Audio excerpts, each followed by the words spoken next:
In today's video, I'll teach you how to edit sent message on WhatsApp. So first of all, open the WhatsApp application. You can see over here WhatsApp has been opened.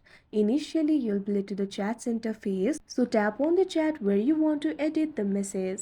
After you do that, you can see over here that particular chat will be opened. So if you want to edit the sent message, what you have to do is long press on the message that you would like to edit.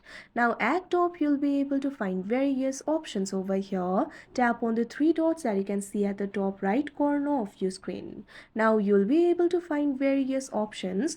If you have sent the message not more than 15 minutes ago, you'll be able to find this option for edit. So what you have to do is tap on it.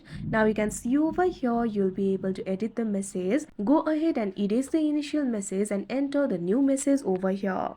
After you do that, tap on the right icon that you can see on the screen. Now you can see over here your message has been edited. So that is how you edit sent message on WhatsApp. I hope you found this video helpful. Thank you for watching.